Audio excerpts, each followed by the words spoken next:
Alors hier, j'étais à un concert de l'église Saint-Méry, comme je fais régulièrement, et par exemple, là, hier, et c'était un concert d'ailleurs à 4 mains, du duo Picavé, il doit avoir 75 ans, et tous les deux. Et donc, je reviens sur cette idée majeure, il y a une sorte de cyclicité.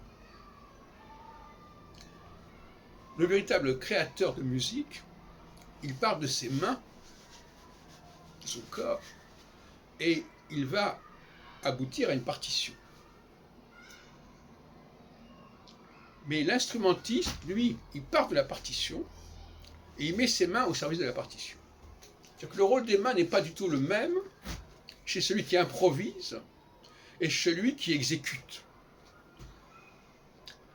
Et je dois regretter, une fois de plus, dans un temps de décadence, dont je parlais de la décadence des traductions en français, dans un temps de décadence où l'on préfère jouer des œuvres déjà connues, et connues parfois de plusieurs siècles, que de laisser jouer des œuvres nouvelles, et non seulement, en plus des œuvres qui sont improvisées. Et là aussi, il y a un problème de cerveau, quelque part, qui joue, parce que notre cerveau fonctionne beaucoup moins quand il écoute quelque chose qui est déjà connu, que lorsqu'il doit écouter quelque chose qui est inconnu. Là, il doit être beaucoup plus attentif, beaucoup plus à l'affût. Donc, on a un rapport de l'écrit à l'oral ici qui est intéressant, mais l'oral ici, c'est plutôt la main. J'ai fait d'ailleurs une vidéo récemment sur les mains.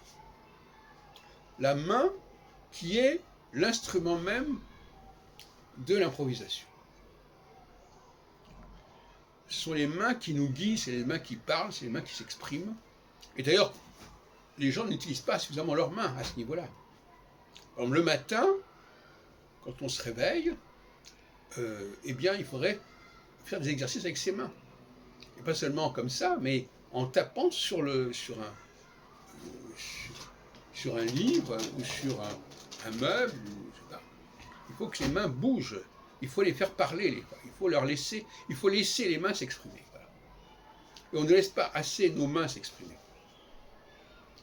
Et à partir de ce moment-là, on va vers la lecture. Et alors, un autre problème qui se pose, c'est l'apprentissage de la lecture, d'une manière générale, c'est-à-dire que les gens apprennent mal à lire parce qu'ils lisent les textes d'une façon qui n'est pas celle de l'oralité. On a déjà fait l'expérience.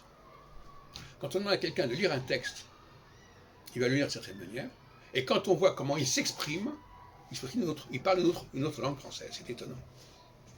Il parle avec une autre tonalité. À propos de la langue française, il y a, par rapport à l'hébreu, une infériorité, c'est que nous ne marquons pas assez le féminin. Quand on dit, je veux dire, autre, c'est masculin ou féminin. Je te parle, te, c'est masculin ou féminin. Donc la deuxième personne du singulier est quelque chose de très important.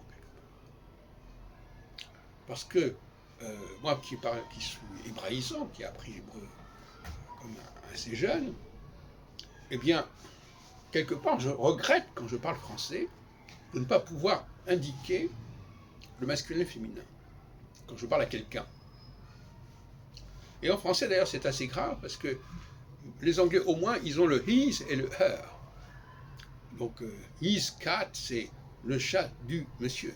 Her cat, c'est le chat de la dame. Eh bien, nous, en français, on va dire son chat.